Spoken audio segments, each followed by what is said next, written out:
Assalamualaikum warahmatullahi wabarakatuh. Selamat berjumpa kembali anak-anakku sekalian. Kita bertemu lagi pada materi pembelajaran PPKN bab 6 terkait dengan perkembangan pers di Indonesia. Pada pertemuan ketiga ini merupakan lanjutan dari pertemuan yang sebelumnya ya. Mudah-mudahan kita semua dalam keadaan sehat walafiat dan dapat mengikuti kegiatan pembelajaran dengan baik. Baik, kita lanjutkan. Kita memasuki materi pada fungsi pers. Bahwa keberadaan pers atau jurnalis memang tidak kalah pentingnya dengan keberadaan lembaga-lembaga yang lain. Dan pers juga menjadi sekali lagi alat kontrol dalam pengawasan, pemerintahan, kelembagaan yang ada di Republik Indonesia tercinta ini. Nah, menurut pasal 2 Undang-Undang Nomor 40 tahun 1999 tentang pers disebutkan bahwa fungsi pers antara lain pers nasional itu mempunyai fungsi sebagai media informasi, media pendidikan, media hiburan, dan sebagai kontrol sosial. Nah, di samping fungsi tersebut, pers nasional juga berfungsi sebagai lembaga ekonomi. Artinya di sini fungsi-fungsi tadi, fungsi informasi, memberikan informasi pada masyarakat, pendidikan, karena materi atau muatan-muatan yang ada di dalam pers itu juga mengandung muatan-muatan pendidikan, hiburan. Ya, tentu bagian-bagian dari pemberitaan itu yang bersifat hiburan, cerita dan sebagainya. Nah, yang lebih penting lagi adalah kontrol sosial. Kontrol sosial terhadap kelembagaan, pemerintahan dan sebagainya.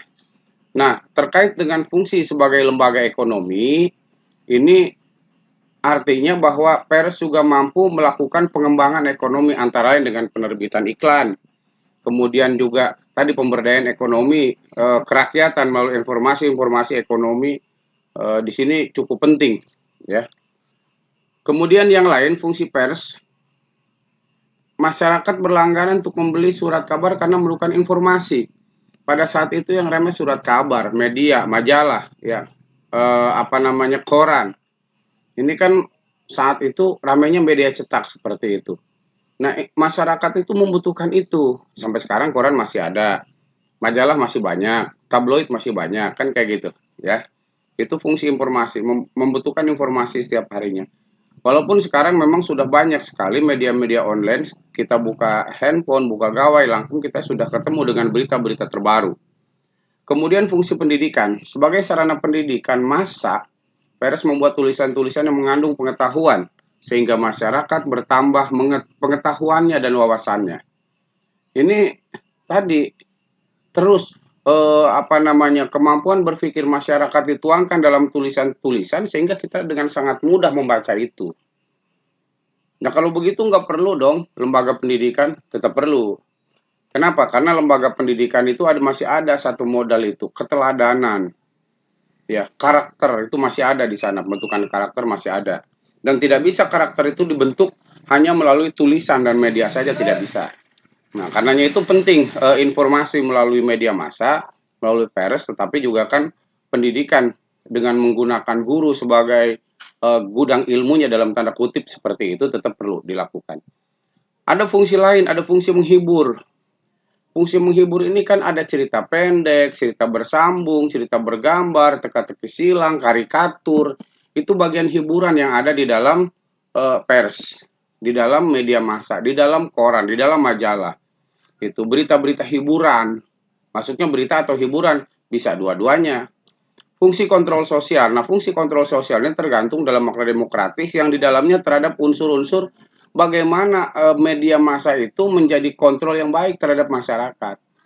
Ada social partisipasi. Social participation ini keterlibatan aktif masyarakat, seperti keterlibatan dalam pemilu, dalam demokrasi, dalam berpolitik, dalam hal-hal mengawasi pemerintahan di sini. Social participation. Ada social responsibility, respon masyarakat terhadap suatu permasalahan yang muncul. Ada lagi social support. Social support ini dorongan-dorongan kepada masyarakat untuk berkembang. Dan berikutnya ada social control. Social control ini adalah pengawasan yang diberikan kepada masyarakat antara lembaga pers itu sendiri, ya, social controlnya itu.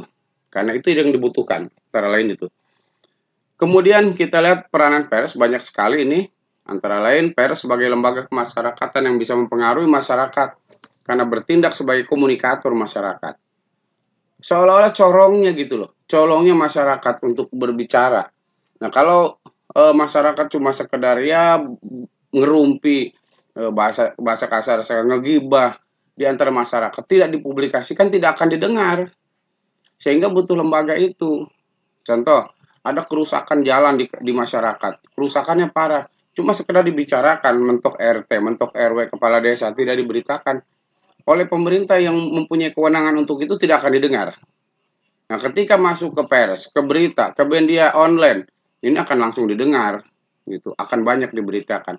Anda bisa lihat beberapa kasus yang dimunculkan dalam media massa itu mencuat. Karenanya kan hati-hati sekali kita bicara dengan media massa.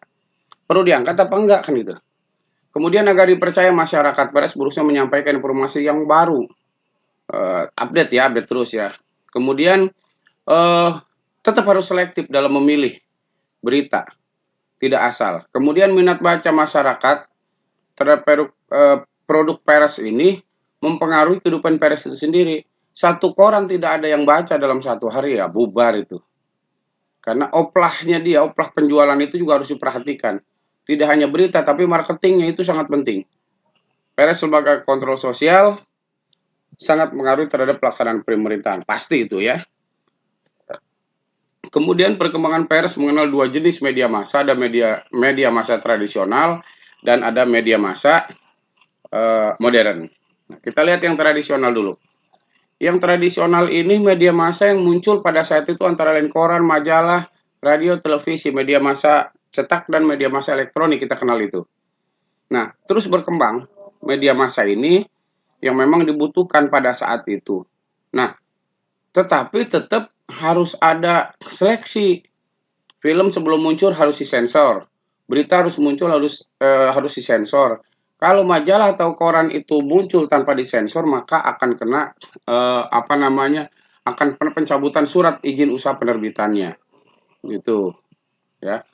Kemudian media massa modern. Nah, media massa modern sekarang yang kita tahu seperti blog, media sosial, situs berita, online, apalagi berita-berita yang berbentuk media sosial yang sudah ramai kita pakai sekarang.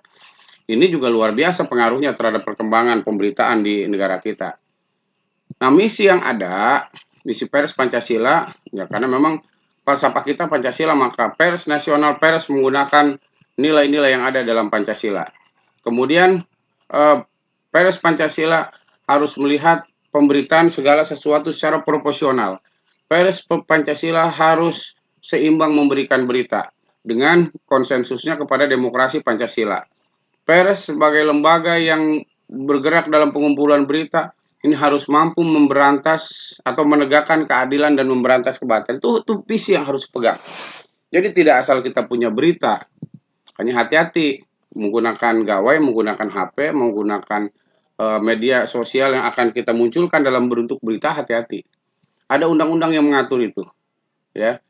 Betul ada Undang-Undang Nomor 40 Tahun 90 tentang pers, tetapi ada undang-undang lain yang melindungi pemberitaan. Nah, itu juga harus kita imbangi.